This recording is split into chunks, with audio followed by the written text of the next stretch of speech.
Hello नमस्कार साथियों, कैसे हैं आप सभी। सभी का स्वागत है अपने इस YouTube channel history classes Pankaj शरण के अंदर। जैसा कि आपको पता है साथियों, आज हमारे काल है मुगल काल। आज हमारा जो टॉपिक है वो है मुगल काल, जिसके अंदर हम बात करेंगे उस बादशाह की बात करेंगे बाबर की, जिसने भारत के अंदर मुगलिया सल्तनत की नींव डाली थी।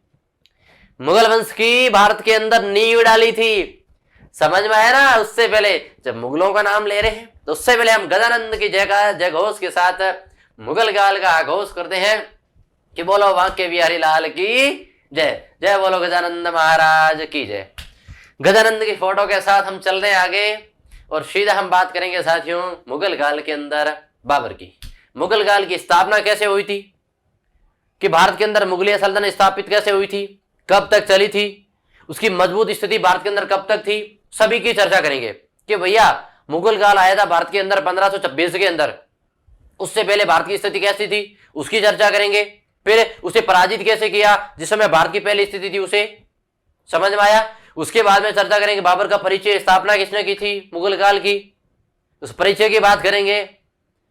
जिसके बाद में हम बात करेंगे मुगलिया सल्तनत की नींव कैसे डाली, फिर भारत के अंदर उसने अपने पैर क्यों जमाए थे, अपने पैर भारत के अंदर वो आकर्षित क्यों हुआ था, भारत के अंदर आया ही क्यों था, आने के पीछे सभी के आने के पीछे वजह है, सभी के आने के पीछे वजह है। तो चलिएगा साथियों सीधा चलते हैं अपने टॉपिक की ओर, मुगल काल। कहां पर चलते हैं, मुगल काल। उससे पहले मैं आपको कुछ दिखाना चाहता हूं। ये साथियों ये है वो शख्स है, ये वो शख्स है जिसने क्या किया था, ये वो शख्स है जिसने भारत के अंदर मुगलिया सल्तनत की नींव डाली थी, मुगल वंश की नींव डाली थी। इसका नाम है जहीरुद्दीन मोहम्मद बाबर। लिख दीजिएगा जहीरुद्दीन मोहम्मद बाबर, जहीरुद्दीन मोहम्मद, जहीरुद्दीन मोहम्मद बाबर, जहीरुद्दीन मोहम्मद बाबर। ये वही बाबर है साथियों जिसने हमारे राजस्थान के महान शासक सांगा को हराया था। ये वो शासक है, ये वो राजा है, ये वो मुगल काल का व्यक्ति है जिसने भारत के अंदर दिल्ली के तख्त पर बैठे लोधी वंश के शासक इब्राहिम लोधी को पराजित किया था। तो ये वो बाबर है साथियों। पता है ये वही बाबर है जिसने कहा था कि भारतीयों को मरना आता, लड़ना नहीं। चले आके तो दिखा, अब की बार तेरे को दिखाते हैं, अब की बार आके तो दिखा, तेरे को दिखाते हैं कि लड़ना जानते हैं कि मारना जानते हैं। समझ में आया। चलिएगा सीधा चलते हैं आगे। चलिएगा साथियों बात करते हैं मुगल काल। बात किसकी करते हैं, मुगल काल की, कि भैया भारत के अंदर मुगल काल स्थापित कैसे हुआ था। मुगल काल भारत के अंदर ये मुगल काल कैसे स्थापित हुआ था उसकी चर्चा करते हैं। तो सबसे पहले आपको पता होगा, उसकी चर्चा करने से पहले हमें ये जानना होगा कि मुगल काल भारत के अंदर सबसे पहले कैसे आया था। समझ में आया ना। तो चलिएगा साथियों याद रखना, मुगल काल भारत के अंदर चला था 1526 से। लिख दो समय लिख दो 1526 से 1707 और 1707 से 1857। कि आप कहेंगे सर ये डबल टाइम क्या है, कि ये डबल मीनिंग बात की, डबल टाइम क्या है। डबल टाइम इसलिए है क्योंकि साथियों यहां पर इस समय ये जो समय था इसके अंदर मुगल काल कैसा था, मजबूत स्थिति में था। इस समय मुगल काल मजबूत स्थिति के अंदर था। और इन दोनों समय के अंदर मुगल काल क्या था, पतनोन्मुखी था। समझ में आया कि 1526 से 1707 के बीच में तो मुगल काल मजबूत स्थिति के अंदर था, कि जहां पर दिल्ली के तख्त पर मुगल काल का वंश शासक बैठेगा किसी को भी पराजित कर सकता है। इतना ताकतवर था, इतना शक्तिशाली शासक था। फिर साथियों आए ऐसे उनके पुत्र कि जिन्होंने मुगल काल का इस बड़ी मुगल काल वंश का क्या कर दिया, पतन कर दिया। कमजोर उत्तराधिकारी आए और उसके बाद में आपको पता है अंग्रेज आ गए। अंग्रेजों ने उन्हें क्या किया, कठपुतली शासक बना दिया। और 1857 के रिवॉल्यूशन के बाद में 1857 की रिवॉल्यूशन के समय बहादुर शाह जफर सेकंड दिल्ली के तख्त पर बैठे थे। तो सभी क्रांतिकारियों ने क्या किया, जब क्रांति शुरू की थी तो कहा था कि दिल्ली के तख्त पर कौन बैठा, हमारा नेतृत्व कौन करेगा। तो सभी ने कहा कि दिल्ली के तख्त पर कौन बैठा है, कि दिल्ली के तख्त पर कौन बैठा है, तो कहा बहादुर शाह जफर। सीधा जा घुसे बहादुर शाह जफर के पास में कि हम क्रांति की है, तुम हमारा नेतृत्व करोगे। उसने कहा भाई मेरे को पेंशन अंग्रेज दे रहे हैं, मैं उनके पीछे उनके सामने बगावत करूंगा, मेरी पेंशन कट हो जाएगी, मैं भूखे मर जाऊंगा। उसने कहा तो आपको पता है सभी का तोड़ कौन होता है, पत्नी। सभी का तोड़ कौन होता है, पत्नी। तो सभी ने कहा, उनकी पत्नी से कहा कि हम विजय होंगे, अंग्रेजों को भारत से बाहर निकालेंगे, फिर आप झरों का दर्शन देना, आप मुगलिया सल्तनत की फिर से दिल्ली के तख्त पर रानी बनोगी। उसने कहा भाई साहब इतना मोटा हो गया भाई साहब, आप मैं तो राजा बनूंगी, रानी बनूंगी और यूं घूमूंगी सीधी सीधी, और यूं यूं यूं करूंगी, बिल्कुल हमारे पीएम प्रधानमंत्री माननीय नरेंद्र मोदी जी की तरह सभी को यूं यूं करूंगी, झरों का दर्शन दूंगी। उनके मुंह के अंदर लड्डू फूटे। उसने कहा चलिएगा, जाइएगा, करिएगा इनका नेतृत्व। उसने बेचारा कहा चलिए भैया, मैं भी आ गया, टुकर टुकर गया और सीधा नेतृत्व कर बैठा। कहते हैं उसके बाद में उसे पराजित किया और उसे दिल्ली के उसे रंगून जेल के अंदर डाला और मार दिया गया। तो चलिएगा, वो बात की बात है। ये हो गया मुगल काल, यानी स्थिति कैसी थी सबसे पहले, उसके बाद में कैसी। साथियों मुगल सबसे पहले बात करें, ये तुर्की है, तुर्की। और कैसे, चगताई तुर्क, चगताई तुर्क थे, चगताई तुर्क थे। और साथियों अगर मुगलों की बात करें तो मुगल का अर्थ होता बहादुर, इसका शाब्दिक अर्थ होता बहादुर, इसका शाब्दिक अर्थ होता है बहादुर। शाब्दिक अर्थ क्या होता है, बहादुर।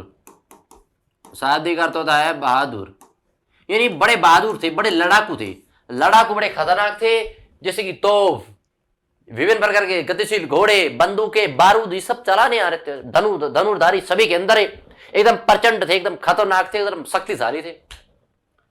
तो इस कारण उसे कहते हैं शाब्दिक अर्थ होता बहादुर। कहते हैं कि भैया 1526 के समय दिल्ली पर तख्त था इब्राहिम लोदी का, लोदी वंश था दिल्ली के अंदर। में बता दूं आपको 5 वंश थे, गुलाम वंश, खिलजी वंश, तुगलक वंश, सैयद वंश और लोदी वंश, 5 वंश थे। इन 5 वंशों के अंदर अंतिम वंश था लोदी वंश। लोदी वंश का शासक था बहलोल लोदी, सिकंदर लोदी और इब्राहिम लोदी। बहलोल लोदी, सिकंदर लोदी और इब्राहिम लोदी। तो जब बाबर भारत के अंदर प्रवेश किया तो सबसे पहले उस समय दिल्ली के तख्त पर बैठा था इब्राहिम लोदी। दिल्ली के तख्त पर कौन बैठा था, इब्राहिम लोदी बैठा था। देख लो यहां पर लिख दो कि दिल्ली के तख्त पर कौन बैठा था, कि दिल्ली के तख्त पर कौन बैठा था साथियों, इब्राहिम लोदी बैठा था। दिल्ली के तख्त पर, दिल्ली, ये दिल्ली, और दिल्ली पर शासन किसका था, इब्राहिम लोदी का। इब्राहिम लोदी, दिल्ली पर तख्त, दिल्ली पर शासन किसका था, इब्राहिम लोदी का था। इसके समय, बाबर के समय राजस्थान में कौन थे भैया, राणा सांगा, राणा सांगा थे, ठीक है ना, राणा सांगा थे। फिर देख लीजिएगा ये पाकिस्तान है, पाकिस्तान है, ये अफगानिस्तान है, ये अफगानिस्तान है, ये काबुल है, ये उज्बेकिस्तान है, ये उज्बेकिस्तान है। इसके अंदर शासन किसका था, इसके अंदर शासन किसका था, या तो बाबर था, या तो ये क्या है, फरगना, फरगना के अंदर तो बाबर था। फरगना के अंदर कौन था भैया, इसके बाबर के पिता का नाम था, देख लीजिएगा परिचय के अंदर देख ले हैं, पिता का नाम था उमर शेख मिर्जा। बाबर के अंदर कौन थे भैया, उमर शेख मिर्जा, उमर शेख मिर्जा थे यहां पर, उमर शेख मिर्जा। उसके बाद में कौन बने थे, बाबर बने थे, बाबर, ठीक है ना, ठीक है। ये पाकिस्तान हो गया, ये अफगानिस्तान हो गया, या फिर काबुल हो गया, ठीक है, अफगानिस्तान, ठीक है। चलिएगा साथियों, अगर देखें ये कंधार हो गया, पाकिस्तान के अंदर, पाकिस्तान, ये तो पाकिस्तान का था, पाकिस्तान का पंजाब, पाकिस्तान का पंजाब, और ये इस क्षेत्र के अंदर, इस क्षेत्र के अंदर है इब्राहिम लोदी का चाचा था दौलत खान लोदी। इब्राहिम लोदी का चाचा, इब्राहिम लोदी का चाचा, इब्राहिम लोदी का चाचा दौलत खान लोदी, दौलत खान लोदी, इब्राहिम लोदी का चाचा दौलत खान लोदी, इब्राहिम लोदी का चाचा दौलत खान लोदी था साथियों। जब देखो दौलत खान लोदी यहां था, इसका बेटा, इसका पुत्र कौन था, इसका पुत्र था आलम खान लोदी, पुत्र था आलम खां लोधी, पुत्र था आलम खां लोधी। इस क्षेत्र के अंदर ये था पंजाब, पंजाब ठीक है, भारत वाला, भारत वाला। आलम खां लोधी, भैया देखो जब इब्राहिम लोधी का चाचा दौलत खां लोधी क्या चाहता था, पूरा पंजाब चाहता था, जिस पर आधिपत्य किसका था, जिस पर आधिपत्य था इब्राहिम लोधी का, इब्राहिम लोधी का। इस कारण उसने क्या किया था, और तभी इब्राहिम लोधी ने दौलत खां लोधी के बेटे आलम दिलावर खां लोधी, दौलत खां लोधी के बेटे दिलावर खां लोधी, नाम आएगा दिलावर खां, नाम क्या आएगा, दिलावर खां लोधी। ये मिस हो गया भैया, लिख दो दिलावर खां लोधी, दिलावर खां लोधी, दिलावर खां लोधी। दिलावर खां लोधी के साथ कैसा किया था, क्रूरता से व्यवहार किया था और उसे पराजित किया था। ठीक है, समझ में आया। तो ये इसके समय शासन था। ठीक है, यहां पर दक्षिण भारत के अंदर, दक्षिण भारत के अंदर ये विजयनगर, विजयनगर था। ठीक है ना साथियों, फिर बीदर, बीदर, बरार, बरार, ये इसके अंदर क्या थे, दक्षिण भारत के अंदर क्षेत्र थे। ठीक है ना, दक्षिण भारत का। बाबर ने अपनी आत्मकथा तुजुक ए बाबरी के अंदर लिखा है, बाबर ने अपनी आत्मकथा तुजुक ए बाबरी के अंदर लिखा है कि दक्षिण भारत का सबसे महान शासक था विजयनगर साम्राज्य, विजयनगर साम्राज्य, कृष्णदेवराय, कृष्णदेवराय। और उसने कहा मैं चाहकर भी कृष्णदेवराय को पराजित नहीं कर सकता, चाहकर भी कृष्णदेवराय को पराजित नहीं कर सकता हूं, यह था। ठीक है ना, और इसने 5 मुस्लिम राज्य, ठीक है, बंगाल, दिल्ली, मालवा, गुजरात, ये थे। फिर उसने एक तो बहमनी, एक फिर बहमनी और फिर विजयनगर। और साथियों याद रखना, विजयनगर और इसने राणा सांगा, इन्हें क्या किया था, 2 हिंदू राष्ट्र बताया था, 2 हिंदू राज्य बताए थे, वो शक्तिशाली थे। ठीक है, ये तो उस समय बाबर के आया था, जिसके अंदर भारत के अंदर आया था, उसके यह स्थिति थी। ठीक है, फर्क ना। फिर यहां पर लिख दो समरकंद, समरकंद, समरकंद के अंदर इसका चाचा था, इसका चाचा, चाचा, ठीक है ना, इसका चाचा था। चलिएगा साथियों, बाबर के परिचय की बात करते हैं, बाबर के परिचय की बात करते हैं कि बाबर भैया भारत के अंदर कैसे आया था, उसकी चर्चा करते हैं। ठीक है, चलिएगा। बाबर सबसे पहले भारत के अंदर आया था आमंत्रित होने के लिए, आमंत्रित किया तब बाबर भारत के अंदर आया था। उससे पहले बाबर के परिचय को जानते हैं, ये मजबूत की स्थिति थी भैया, इसका अर्थ होता है बहादुर। ठीक है ना, तो चलिएगा, चलिएगा, चलिएगा, हम बात करें साथियों बाबर के परिचय की, कि बाबर का परिचय लिख दो, बाबर का परिचय, बाबर का परिचय साथियों। चलिएगा, हम बाबर का परिचय जानते हैं कि बाबर के परिचय के अंदर कौन कौन सी चीजें आएंगी, उन चीजों का विस्तृत रूप से अध्ययन करते हैं, उन चीजों का विस्तृत रूप से अध्ययन करते हैं। ठीक है, समझ में आया। चलिएगा साथियों, अगर बात करें बाबर के जन्म की, बाबर के जन्म की, बाबर का जन्म हुआ 14 फरवरी 1483 को ट्रांस ऑक्सियाना की रियासत फरगना के अंदर, 14 फरवरी 1483 को ट्रांस ऑक्सियाना की रियासत फरगना के अंदर बाबर का जन्म हुआ था। और 14 फरवरी को आपको पता है कौन सा दिन मनाया जाता है, बाबर का जन्म हुआ था 14 फरवरी 1483 को ट्रांस ऑक्सियाना की रियासत, ट्रांस ऑक्सियाना की रियासत, ट्रांस ऑक्सियाना की रियासत, ट्रांस ऑक्सियाना की रियासत फरगना के अंदर बाबर का जन्म हुआ था, फरगना के अंदर बाबर का जन्म हुआ था। बाबर के पिता, बाबर के पिता, पिता लिख दो उमर शेख मिर्जा, लिख दो उमर शेख मिर्जा, उमर शेख मिर्जा। बाबर की माता, बाबर की माता, माता थी कुतलुग निगार खानम, कुतलुग, कुतलुग निगार खानम, कुतलुग निगार खानम, कुतलुग निगार खानम।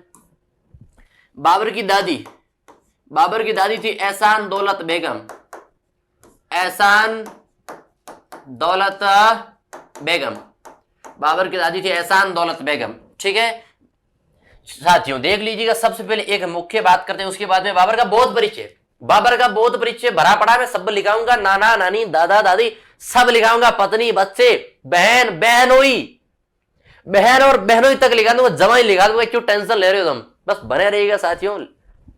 देखो, बाबर की अगर परिचय के अंदर हमने लिखा है कि 14 फरवरी साथियों, ये दिन भारत के अंदर कौन कोई नहीं भूल सकता।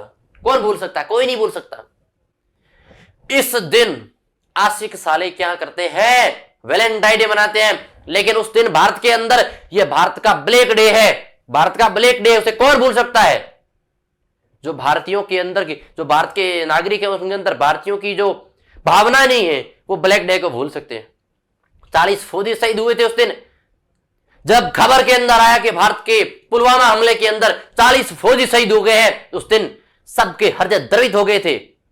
और उस दिन लोग लगा रहे happy Valentine's day, my life, my sweet, my जान, माई सोना, माई बाबू। अरे क्या करोगे उससे? सरहद पर जो फौजी मर गए, जो फौजी शहीद हो गए हैं, उनका नाम कौन लेगा? तुम्हारे लिए शहीद हुए। आप वैलेंटाइन डे सोना बाबू कर रहे हो। उस दिन ब्लैक डे है, भारत के अंदर ब्लैक डे है।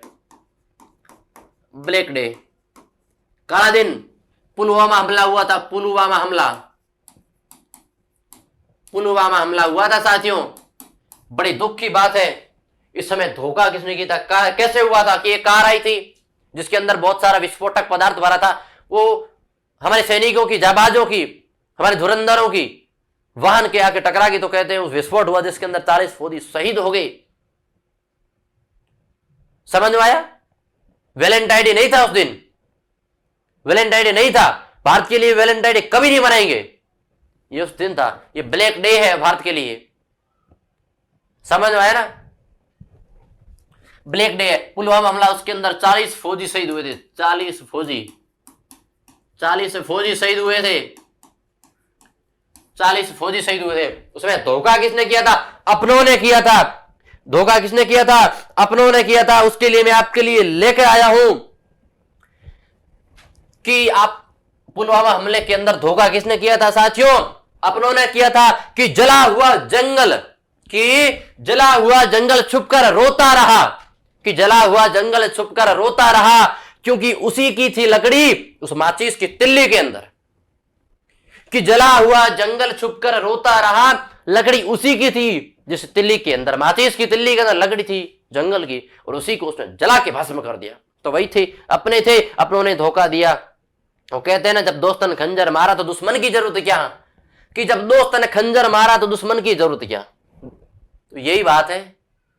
धोखा साथियों किसी के साथ मत करना, किसी का दिल मत दुखाना। किसी को खुश ना कर सको तो किसी की रोने की वजह मत बनना।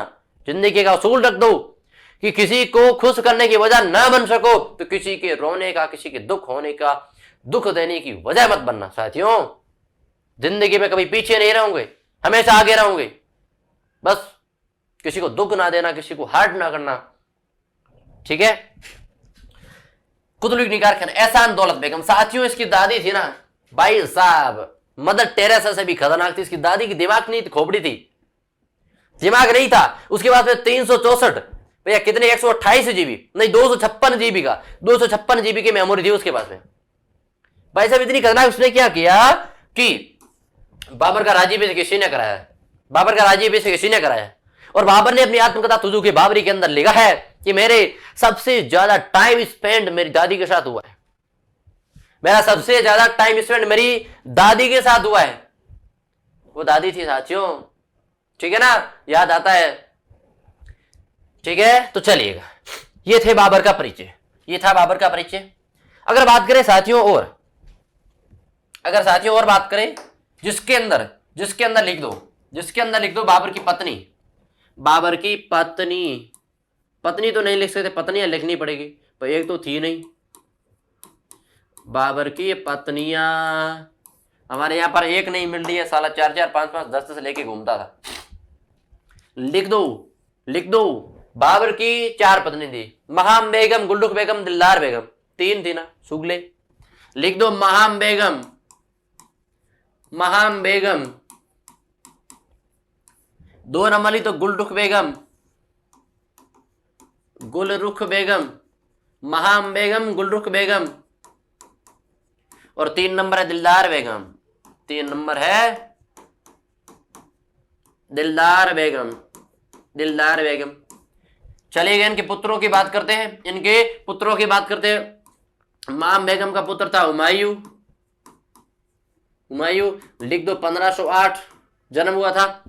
गुलरुख बेगम का हुमायूं, कामरान और अस्करी दो थे पूत, कामरान और अस्करी, कामरान और अस्करी। 3 नंबर है दिलदार बेगम, इसकी थी हिंदाल, इसका पुत्र था हिंदाल, हिंदाल।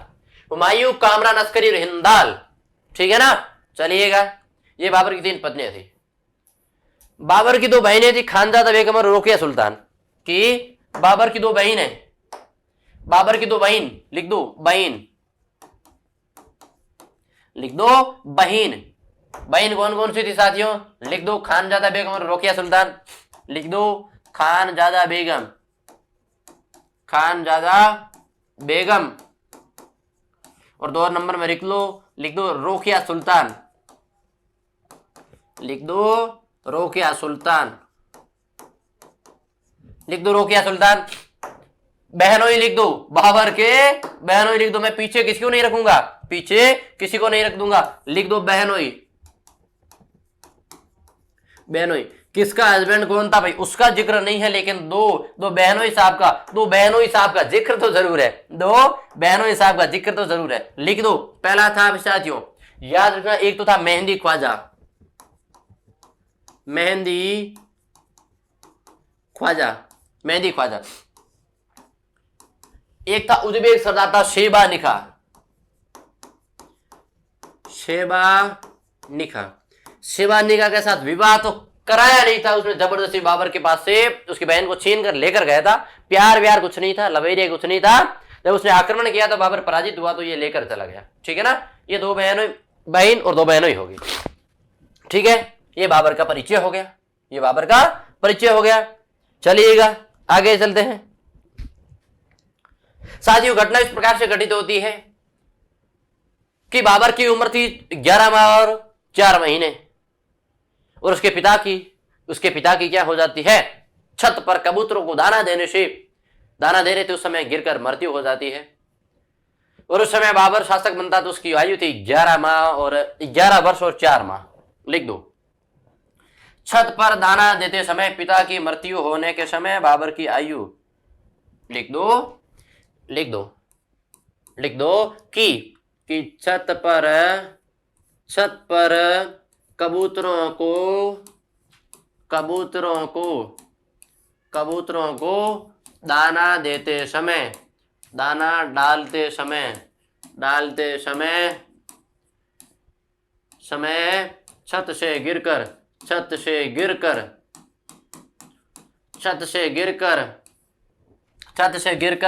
बाबर के पिता उमर शेख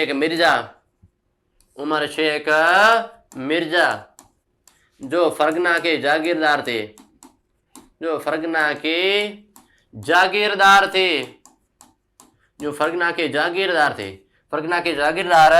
की क्या हो जाती है, मृत्यु हो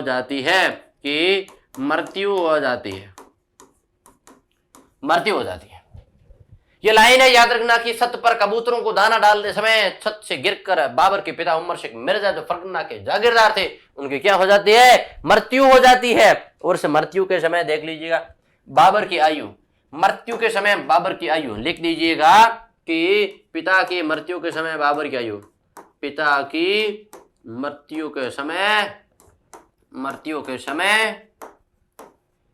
बाबर की आयु, पिता की मृत्यु के समय बाबर की आयु थी 11 वर्ष 4 माह, 11 वर्ष 4 माह की। इस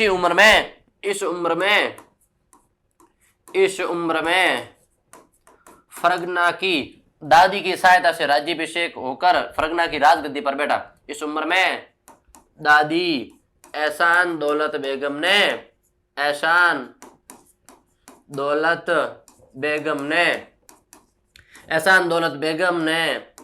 राज्याभिषेक करके राज्याभिषेक करके साथियों क्या किया, उन्हें फरगना की राजगद्दी पर बैठाया, फरगना की राजगद्दी पर बैठाया, राजगद्दी पर बैठाया, फरगना की राजगद्दी पर बैठाया। समझ में आया? पूरा लिख लो कि छत पर कबूतरों को दाना डालते समय छत पर इनके पिता की मृत्यु हो जाती गिरकर, और इस समय बाबर की आयु थी 11 वर्ष और 4 माह, और बाबर क्या करता है, इस समय दादी के साथ एहसान दौलत बेगम की सहायता से फरगना की राजगद्दी पर बैठता है। ठीक है, चलिएगा आगे। घटना इस प्रकार से घटित होती है साथियों की बाबर के चाचा थे अहमद मिर्जा, बाबर के चाचा थे अहमद मिर्जा जो समरकंद के शासक थे। लिख दो कि बाबर के चाचा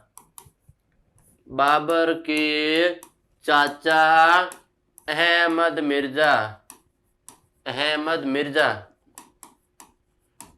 मिर्जा जो समरकंद के शासक थे,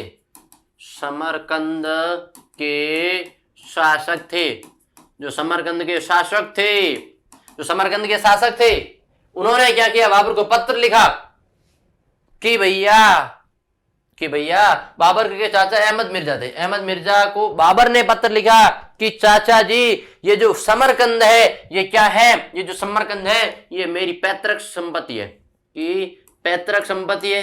भैया पैतृक संपत्ति कैसे हो गई, पैतृक संपत्ति कैसे हो गई कि देख लीजिएगा कि बाबर अपने पितृवंश की ओर से मंगोलों का, पितृपक्ष की ओर से मंगोलों का 5वां, मातृ पक्ष की ओर से चंगेज खां का 14वां वंशज था। लिख दीजिएगा कि पैतृक संपत्ति यानी कि भैया इसकी क्या थी, समरकंद इनकी राजधानी थी, समरकंद इनकी राजधानी थी बाबर की, और बाबर पितृपक्ष की ओर से तैमूर का 5वां वंशज था। पितृपक्ष की ओर से राजधानी थी तैमूरों की, ठीक है। लिख दो पितृपक्ष की ओर से, लिख दो पितृपक्ष की ओर से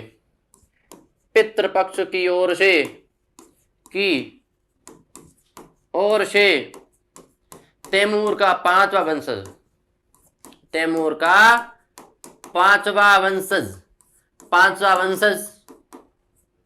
मातृपक्ष की ओर से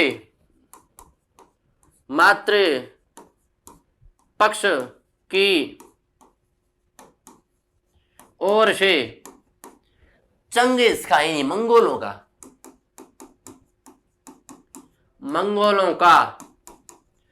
14वां वंशज था। तो साथियों इसके अंदर जो रक्त बह रहा था, वो किसका था, एक तो रक्त इसका तैमूर और मंगोला का, दो महान वंशों का मिश्रित रक्त था बाबर के अंदर, मिश्रित रक्त था बाबर के अंदर। साथियों बाबर पितृपक्ष की ओर से तैमूर का 5वां वंशज, मातृपक्ष की ओर से मंगोलों का 14वां वंशज था, और 14वां वंशज था तो कहते हैं दो महान वंशों का मिश्रित रक्त था इसके अंदर, बाबर के अंदर। तो कुछ नया करेगा, तो कुछ नया तो जरूर करेगा। बाबर ने अपने चाचा से कहा कि चाचा श्री जी, ये जो समरकंद पर आप जो धावा लगाए बैठे हैं ना, कि ये क्या करूं, ये मेरी पैतृक संपत्ति, ये मेरे को दे दो, ये मेरी पैतृक संपत्ति है, ये मेरे को दे दो। तो इसके चाचा ने मना कर दिया, और इसका चाचा इसी पर आक्रमण करने आ गया, आक्रमण करने आया तो बीच में स्वास्थ्य बिगड़ गया, और चाचा 9-2-11 मतलब टपक गया, चाचा की मृत्यु हो जाती है। और जब चाचा की मृत्यु हो जाती है तो बाबर क्या करता है, समरकंद को जीतने की कोशिश करता है, और समरकंद को बाबर जीत भी लेता है, वापिस चला जाता है, जीत लेता, वापिस चला जाता है, जीतता, समरकंद और फरगना दोनों ही चले जाते हैं। ये बाबर की कहानी है, समझे। क्योंकि संघर्ष के बिना जीवन कुछ नहीं है भैया। बाबर ने भी संघर्ष किया था। कहते हैं कि बाबर के जब संघर्ष के दिन थे तो बाबर घने जंगलों के अंदर घूमता था, और बाबर ने कहा था कि मैं उन जंगलों के अंदर, शिवालिक पहाड़ियों के अंदर कुछ जंगल थे, उस जंगल के अंदर मैंने ऐसे दिन बिताए कि मेरे को एक जगह से दूसरी जगह जाने के लिए नंगे पांव जाना पड़ता था, कि अल्लाह ने मेरे पे इतने दुख थोपे थे, इतने दुख दिया था कि मेरे आंसू रोके नहीं रुकते थे। ये बाबर के कथन है, खुद के कथन है, उसके इमोशन है, उसके भाव है। वो कहता था कि मेरे इतना दुख था, इतना दर्द झेला मैंने, इतना दर्द झेला कि मेरे आंसू तक नहीं रुकते थे। तभी तो कहता हूं रख हौसला वो मंजर भी आएगा, कि रख हौसला वो मंजर भी आएगा, प्यासे के पास चलकर समंदर भी आएगा। तो थक कर ना बैठे मंजिल के मुसाफिर, मंजिल भी मिलेगी और मिलने का मजा भी आएगा। समझ में आया ना? संघर्ष के बिना जीवन कुछ भी नहीं है। संघर्ष कीजिएगा, मेहनत कीजिएगा, एक दिन जरूर आप भी सफल हो जाओगे। बाबर भी सफल हुआ था। इंडिया के भारत के तख्त पर बैठा था उसने। भारत के महान शासक इब्राहिम लोदी, सांगा, मेदिनी राय, लोदियों को इसने पराजित किया था, वो बाबर था। एक दिन थे कि वो जंगलों के अंदर घूमता था नंगे पांव, और एक दिन था कि भारत के दिल्ली के तख्त पर बैठा था। वही तो साथियों बात है, समय समय की बात है। समय बड़ा बलवान, काबे लूटी गोपियां भाई अर्जुन भाई बाण। समझ में आया ना? चलिएगा। तो दो वंशों का मिश्रित था। बाबर ने अपने चाचा को कहा कि आप ये समरकंद मेरे को दे दो, मेरी पैतृक संपत्ति है। समरकंद इसने नहीं दिया अहमद मिर्जा ने। फिर अहमद मिर्जा इस पर आक्रमण करने आते हैं और उसकी मृत्यु हो जाती है स्वास्थ्य बिगड़ने का। चलिएगा, क्या घटना घटित होती है। बाबर का समय था। बाबर सबसे पहले शासक कब बना था, लिख दीजिए। 1483 के अंदर, 1483 के अंदर इसका जन्म हुआ था। तो 11 वर्ष जोड़ेंगे तो साथियों क्या होगा, 1494। तो बाबर सबसे पहले शासक कब बना था, ये आपको बता रहा हूं कि अगर आप भूल जाओ कि बाबर पहली बार शासक कब बना था, फरगना की राजगद्दी पर कब बैठा था, तो लिख दीजिएगा। मैं पीछे नहीं ले गया है, तो लिख दीजिएगा यहां पर। एहसान दौलत बेगम ने राज्याभिषेक कराया, फरगना की राजगद्दी पर बैठा था। उस समय था 1494 समय था उस समय। ठीक है, चलिएगा। उस समय 1494 समय था। बाबर 1494 के अंदर जब राजगद्दी के ऊपर बैठा, उसने क्या किया, फरगना जीत लिया और उसने समरकंद जीतने की कोशिश की। जैसे इसने समरकंद जीता तो बाबर के हाथों से फरगना भी चला गया। बाबर के हाथों कुछ समय बाद फरगना गया, समरकंद दोनों ही चले गए।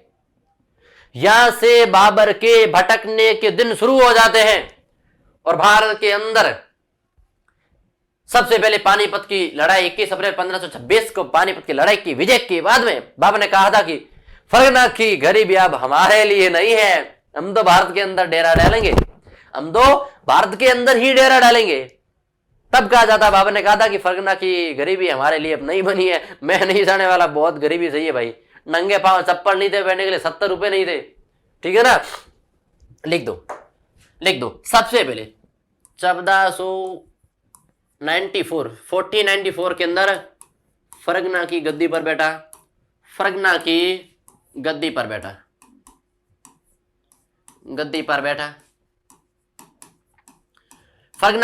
बैठा था साथियों ये। ठीक है ना, फरगना की गद्दी पर बैठा था। इसके बाद में उसने समरकंद को जीता। लिख दो समरकंद को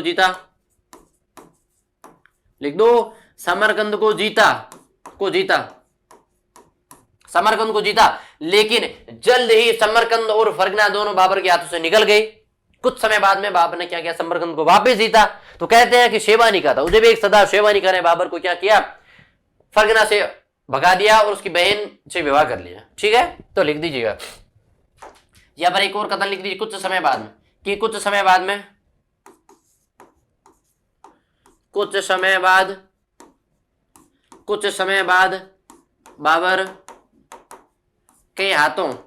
बाबर के हाथों से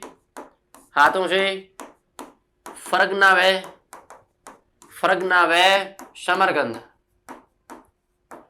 समरकंद दोनों चले गए।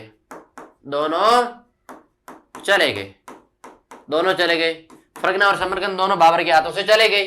ठीक है, इसके बाद में कौन सी घटना घटित होती है, इसके बाद में घटना घटित होती है कि उसने कुछ समय बाद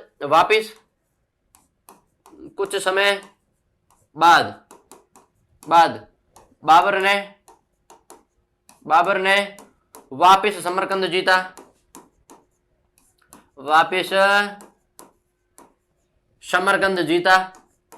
समरकंद जीता। ठीक है ना, समरकंद जीता। लेकिन उज़्बेक सरदार शेबानिका ने बाबर को पराजित कर दिया। लिख दीजिएगा, उज़्बेक सरदार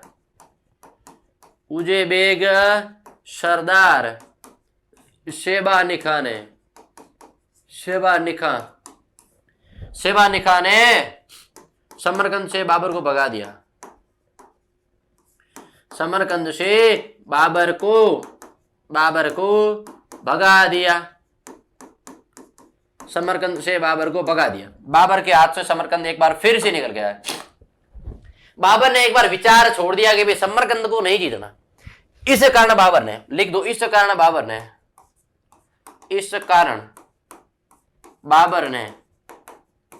ने समरकंद जीतने का विचार छोड़ दिया। समरकंद जीतने का विचार छोड़ दिया। ठीक है ना, विचार छोड़ दिया।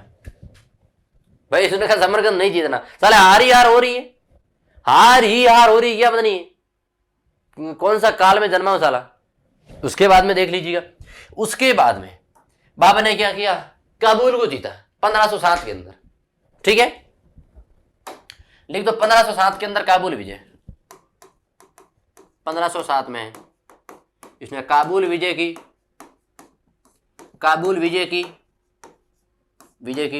इसने क्या की, काबुल विजय की। 1508 में, लिख दो, 1508 में हुमायूं का जन्म होता है।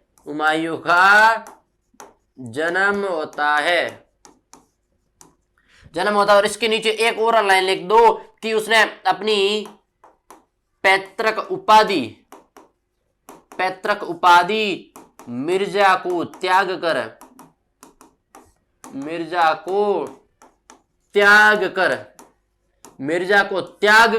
कौन सी, पादशाह की उपाधि धारण की। पादशाह, जो बादशाह कहलाई, बादशाह उपाधि ग्रहण की। बादशाह उपाधि ग्रहण की थी इसने साथियों। देख लीजिएगा 1494 के अंदर बाबर ने फरगना की गद्दी पर बैठा, फिर समरकंद जीता। ठीक है ना, समझ में आया, फिर समरकंद जीता इसने। इसके बाद में लिख दो, इसने समरकंद को जीता, फरगना जीता, समरकंद जीता। कुछ समय बाद बाबर के हाथों से फरगना और समरकंद दोनों निकल गए। फिर कुछ समय बाद बाबर ने वापस समरकंद को जीता, लेकिन इसने क्या किया, उज़्बेक सरदार शेबानी खां ने बाबर को यहां से भगा दिया। इस कारण बाबर ने समरकंद को जीतने का विचार त्याग दिया। 1507 के अंदर काबुल विजय की। 1508 के अंदर हुमायूं का जन्म होता है। पैतृक उपाधि मिर्जा की उपाधि त्याग करके बादशाह की उपाधि बाबर ने क्या की थी, ग्रहण की थी। समझ में आया, चलिएगा, काबुल विजय होगी। इसके बाद में होता यूं है कि भैया, इसके बाद में बाबर ने समरकंद को जीता, समरकंद को वापस जीता। उससे पहले बाबर ने एक संधि की थी। बाबर ने संधि की थी इस्माइल शाह से। संधि किससे की थी, इस्माइल शाह से संधि की थी। बाबर ने इस्माइल शाह से संधि की थी। जब संधि की तो इसने इस्माइल शाह ने बाबर की हेल्प की थी। तो बाबर प्लस में इस्माइल शाह लिख दो, बाबर प्लस में इस्माइल शाह लिख दो, बाबर प्लस इस्माइल शाह। भाई ये दोनों मिल गए। और सामने कौन था, वर्सेस में कौन था, सामने था उज़्बेक सरदार।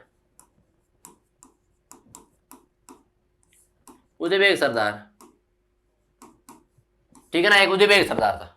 ठीक है भाई, जब बाबर और इस्माइल शाह मिल गए, उज़्बेक सरदार को इसे क्या किया, पराजित किया। ठीक है, चलिएगा भैया। समरकंद बाबर ने क्या किया, वापस जीत लिया। समरकंद बाबर ने वापस जीत लिया। कब 1511 के अंदर। 1511 के अंदर बाबर ने समरकंद वापस जीता। लेकिन भाई जिसके कलम में बांटा है वो क्या करे कि भाई का करम ही रांडियात कह रहे भाई। ठीक है, बाबर ने जैसे ही समरकंद को जीता तभी क्या होता देख लीजिए, घटना देख लीजिएगा भाई। बाबर ये सुन्नी ये सुन्नी मत था और इसमें साथ शिया मत था, शिया मत, ठीक है। कहते हैं कि उस समय इस्लाम के दो मत थे, शिया और सुन्नी। शिया और सुन्नी के बीच में क्या हो गया भैया, विवाद हो गया, कि शिया और सुन्नी के बीच में विवाद हो गया। जब दोनों के बीच में विवाद हो गया तो इस्माइल शाह ने बाबर का साथ छोड़ दिया। तो इसका फायदा उठाया उज़्बेक सरदार ने, उज़्बेक सरदार ने फायदा उठाया और बाबर को पराजित किया। लिख दो, शिया और सुन्नी के बीच में विवाद होने पर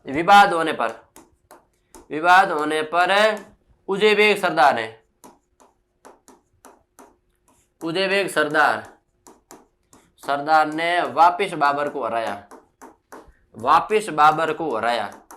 बाबर से समरकंद छीन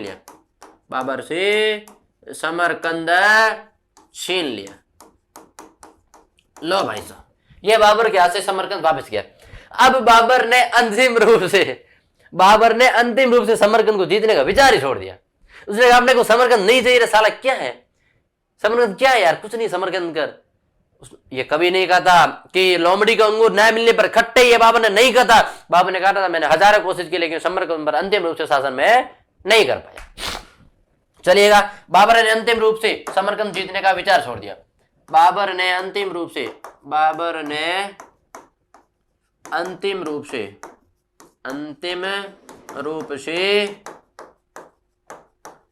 समरकंद जीतने का विचार त्याग दिया। अंतिम रूप से त्याग दिया नहीं, बाबर ने कहा मैं फिर कभी भी समरकंद के लिए युद्ध नहीं करूंगा। भाई करेगा तो तू करेगा, यहाँ तेरे पास युद्ध का कोई ऑप्शन भी नहीं है। चलिएगा, अब भाई बाबर ने युद्ध तो मना कर दिया कि समरकंद को मैं नहीं जीतूंगा। इसके लिए मैं आपके पास मैप है कि मैं दिखा दूं आपको समरकंद वगैरह कहाँ पे है, कि समरकंद वगैरह ये जो उज़्बेकिस्तान के अंदर है, ठीक है ना। तो आप लिख दो यहाँ पे, देखो साथियों ये उज़्बेकिस्तान है, उज़्बेकिस्तान, इसका जो क्षेत्र है उज़्बेकिस्तान का ये है, ये जो रेड लाइन से मैं कर रहा हूं ये उज़्बेकिस्तान है, ठीक है। ये उज़्बेकिस्तान है, ये मिडिल एशिया, लिख दो मध्य एशिया। कौन सा है? मध्य एशिया। इसके अंदर कौन कौन से? लिख दो समरकंद और फरगना, ठीक है, समरकंद और फरगना। यहां पर कौन है साथियों? ये हो गया, फिर ये काबुल, ये हो गया काबुल। इसके अंदर पंजाब, ये हो गया पंजाब, ये हो गया दिल्ली, ये हो गया मेवाड़, ये हो गया ठीक है बीजर बरार। ये समझ में आया? इस प्रकार से ये बना हुआ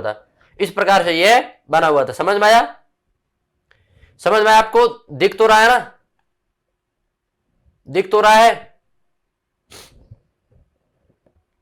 ये दिख रहा है, ये देख लीजिएगा। इस पर यहां पर पंजाब है, ठीक है, ये दिल्ली, ठीक है ना। चलिएगा साथियों, ये समरकंद फरगना उज़्बेकिस्तान के अंदर है। आगे चलते हैं, मैं आपको पूरा दिखा देता हूं। चलिएगा भाई साहब देख लीजिएगा साथियों, यहां पर क्या क्या लिखा हुआ है, क्या क्या बना हुआ है। ये तो है भाई, कौन सी पेन है जो यहाँ पर यूज नहीं हुई है? यहाँ पर नहीं यूज हुई है कौन सी? थोड़ा लाइटली कौन सा दिखेगा भाई, अच्छा कौन सा दिखेगा? चलिएगा, समरकंद एक, फरगना, काबुल और कंधार। इसके लिए बाबर ने क्या किया था? बाबर संघर्षशील रहा, मुख्य रूप से इन दोनों के लिए रहा था। फिर उसने बहादुर, बेरा और पेशावर के किले को भी जीता था। वो भारत के अंदर की आने की बात है, ठीक है ना। ये लिख दो तीनों ही पाक, ठीक है। काबुल लिख दो अफगानिस्तान, अफगान। कंधार पाकिस्तान में, ये उज़्बेकिस्तान में, उज़्बेकिस्तान। समझ में आया? इस प्रकार से ये बने हुए थे साथियों। देख लीजिएगा, जब बाबर समरकंद और फरगना के लिए संघर्षशील था तो बाबर के हाथ में एक था काबुल। बाबर ने जब काबुल विजय की थी बाबर ने काबुल को इतनी मुट्ठी के अंदर बंद करके रखा था कि बाबर भारत के अंदर आता। याद रखना, ये काबुल में आपको वापस लेके आऊंगा इसके अंदर कि बाबर भारत के अंदर आता। ठीक है, चलिएगा भाई, ये बाबर भारत के अंदर आया। बाबर है, मैप कहां है, मैं आपको दिखा देता हूं कि बाबर भारत के अंदर आया।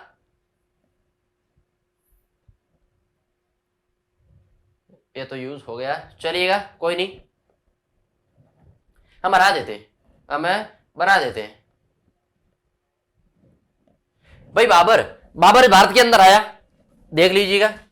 अगर ओवरऑल हम देखें कि ये क्षेत्र था बाबर इस क्षेत्र के अंदर आक्रमण के लिए। बाबर जब यहां आता बाजोर और बेरा के किले को जीतता। बाबर ने बाजोर बेरा के किले को जीता, पीछे काबुल पर क्या हो जाता, विद्रोह हो जाता। बाबर यहां से भागा जाता काबुल के पास जाता। काबुल को बाबर ने बहुत मोटी की तरह बंद रखा, उसने अंतिम तक छोड़ा नहीं था। कहते नहीं, कंजूस आदमी के मुंह पे एक सिक्का रख दो, फिर मुंह सर ही सर मारो, सारा छोड़ेगा नहीं। तो बाबर ऐसा कंजूस था काबुल के वास्ते, क्यों ना यार, कहीं पर भी शासन नहीं मिल रहा है। तैमूर का, मंगोलों का वंशज था, दो खून के अंदर साला शासन नहीं मिल रहा है कहीं पर। भारत के अंदर आया, काबुल के अंदर वापस विद्रोह। तो कहते हैं कि काबुल के अंदर आया तो कहता है बहादुर और बेरा चले गए, वापस आया कूद के बहादुर और बेरा के अंदर वापस आया तो कहते हैं कंधार के अंदर हो गया। ठीक है, कंधार के अंदर गया तो कहते हैं भाई बहादुर और बेरा तो चले वापस आया, पेशावर को जीता, तीनों को वापस जीता, बहादुर, बेरा और पेशावर। ठीक है, वापस गया, भागा, फिर वापस आया, वापस आके पंजाब को जीता। उसने कहा साला क्या माता बच्ची है ये। तभी आपको पता होगा कि भारत के अंदर बहुत विश्वासघाती बैठे। और उन्होंने क्या किया, बाबर को आमंत्रित किया था। बाबर को आमंत्रित किया था। अंतिम रूप से बाबर ने समरकंद को जीतने का विचार त्याग दिया। अब देखो, अब आगे चलते हैं साथियों, जिसके अंदर क्या होगा कि भाई एक तरफ फिर बाबर आता भारत की बाउंड्री के अंदर।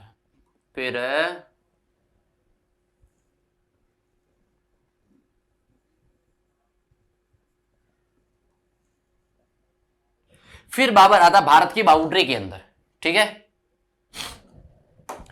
भारत की इस बाउंड्री के अंदर बाबर क्या करता है भाई, यहां पर कौन है, सबसे पहले लिख दो, ये पाकिस्तान का एरिया था। ठीक है, ये अफगानिस्तान का एरिया था, यहां पर बाबर था, यहां पर बाबर बैठा है। बाबर यहां से, ये लिख दो, ये काबुल। बाबर यहां से आता है, बाबर यहां से आया इसके अंदर। जब यहां बाबर आया,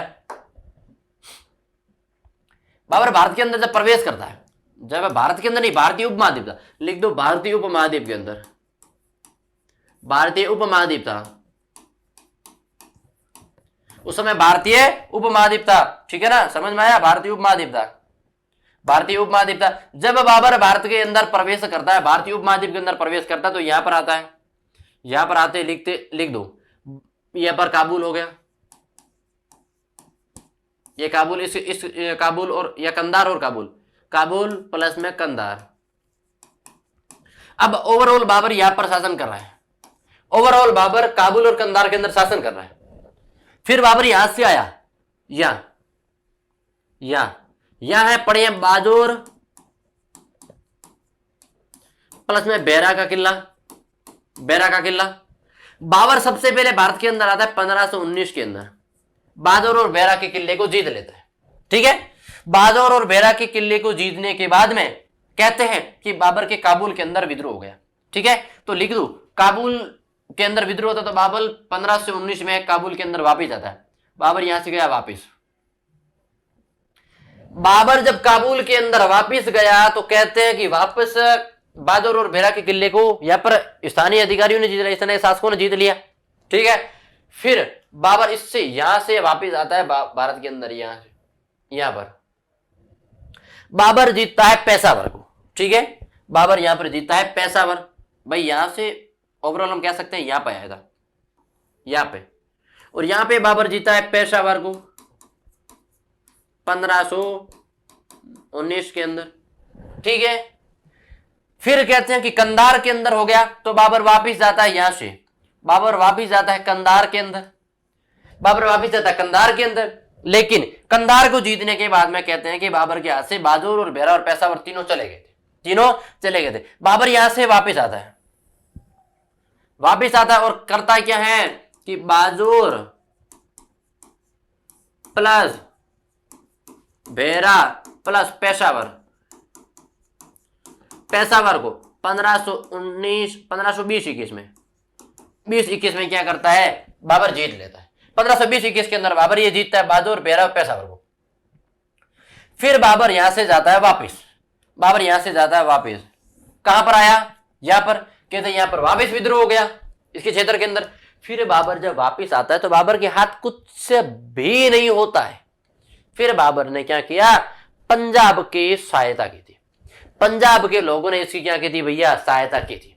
यहां से भारत के अंदर मुगलिया सल्तनत, मुगलिया वंश की नींव पड़ रही है। यहां से भारत के अंदर मुगलिया वंश की नींव पड़ रही है। देख लो कैसे, देख लो कैसे पड़ रही है भाई, देखो कैसे पड़ रही है कि मुगलिया वंश की नींव कैसे पड़ रही है, मुगलिया वंश की नींव कैसे पड़ रही है। ये ऐसे नींव पड़ रही है भाई। यहां पर कहते हैं कि जब यहां पर कौन है भैया, पंजाब, यहां पर है पंजाब के अंदर है दौलत खां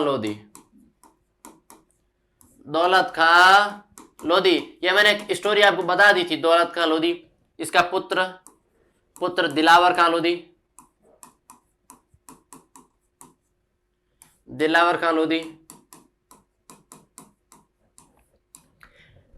यहां पर लिख दो या दिल्ली, लिख दो दिल्ली के अंदर है इब्राहिम लोधी, दिल्ली के अंदर है इब्राहिम लोधी।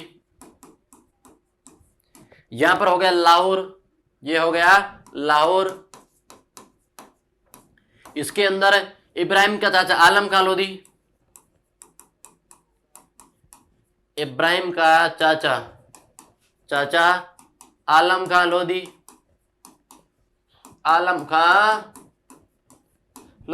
भाई साहब हाथ भी दर्द करने लगा। ठीक है, आलम खां लोधी। देखो ये पूरा क्षेत्र था। ये फिर यहां पर हो गया, लिख दो मेवाड़ में था राणा सांगा दिल्ली चाहता था,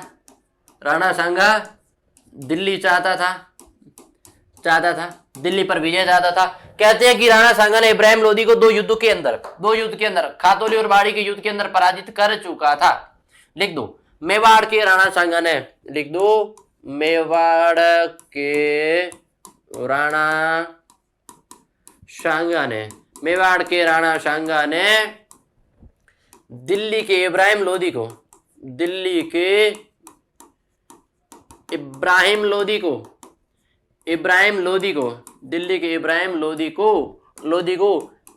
क्रमशः 1517-1518 लिख दो खातौली, लिख दो बाड़ी युद्ध में पराजित कर चुके थे।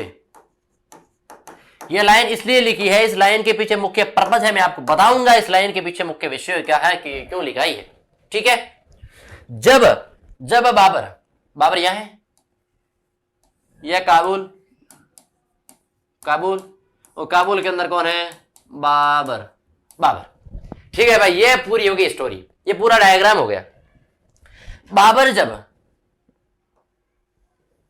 यह क्षेत्र, फिर यह क्षेत्र, ठीक है, ये पाकिस्तान हो गया, ये पाक हो गया, ये काबुल हो गया अफगानिस्तान। ठीक है, यहां पर लिख दो कंधार। ठीक, चलिए छोड़िए। बाबर जब काबुल के अंदर से, यहां पर कंधार और लिख दो, लाहौर, यहां पर लिख दो कंधार। अब भाई देखो, बाबर जब पंजाब के, ये था ना, ये पंजाब का व्यक्ति था। कहते हैं कि दिल्ली की इब्राहिम लोधी ने दौलत खां लोधी के बेटे दिलावर खां लोधी के साथ क्रूरता से व्यवहार किया था, और इस क्रूरता से व्यवहार करने के कारण ये पंजाब का था। और कहते हैं कि इब्राहिम लोधी का कुछ हिस्सा पंजाब के अंदर था। भाई इब्राहिम लोधी का कुछ हिस्सा था ना, ये पंजाब के अंदर, यहां ऐसे था, और इस ये पंजाब की सीमा थी, ये ऐसे थी। तो ये जो सीमा टकरा रही है, ये जो सीमा टकरा रही है, ये दौलत खान लोधी और इब्राहिम लोधी के बीच में सीमा टकरा रही है। ठीक है, सीमा टकरा रही है। तो कहते हैं कि ये पूरा पंजाब चाहता था, ये पूरा पंजाब चाहता था। देखो, जब इसने क्या किया, दौलत खान लोधी ने बाबर के पास में इनवाइट भेजा, किसके साथ मिलकर, आलम खान लोधी के साथ मिलकर इनवाइट भेजा, कि कहा कि तुम भारत के अंदर आओ और भारत के अंदर दिल्ली के तख्त पर बैठा कौन है, इब्राहिम लोधी, इब्राहिम लोधी को पराजित करो, हम तुम्हारी सहायता करेंगे। अब देखो, दौलत खान लोधी, आलम खान लोधी और दिलावर खान लोधी तीनों मिले हुए हैं। ये तीनों कह रहे हैं, इनके मन में सोच क्या है कि बाबर भारत के अंदर आएगा, बाबर भारत के अंदर आएगा और पराजित करके किसे चला जाएगा, पराजित किसे, इब्राहिम लोधी को। इब्राहिम लोधी को पराजित करने के बाद में ये दिल्ली को जीत के वापिस चला जाएगा, ये दिल्ली को जीत के वापिस चला जाएगा और पंजाब का गवर्नर कौन बन जाएगा, दौलत खान लोधी कह रहा मैं बन जाऊंगा। अब भाई पंजाब का गवर्नर तो बन जाएगा, लेकिन इसने क्या किया, जब इसने पंजाब के अंदर कुछ लोग थे, कुछ लोधी थे, उन लोधियों को पराजित किया, महमूद लोधी वगैरह, ठीक है ना। जब बाबर ने क्या किया, पंजाब में महमूद लोधी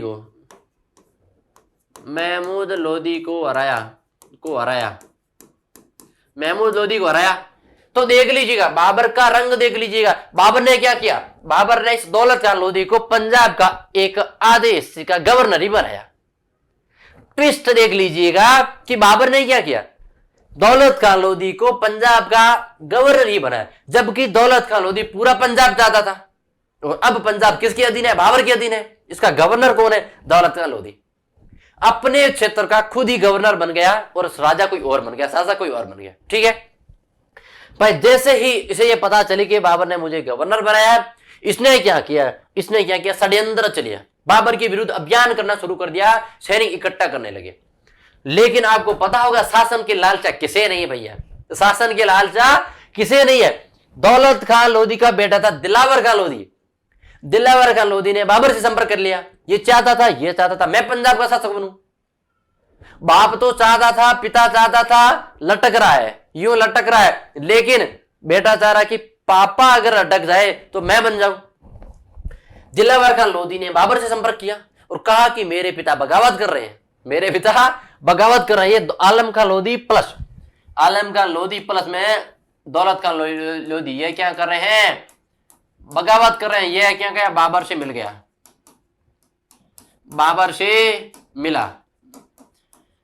मिला और बाबर को कहा कि ये दोनों बगावत कर रहे हैं, ये दोनों, इसको ये पता चली कि मेरे बेटा तो मरे क्यों, कि जब अपना सिक्का खोटा हो तो करे क्या,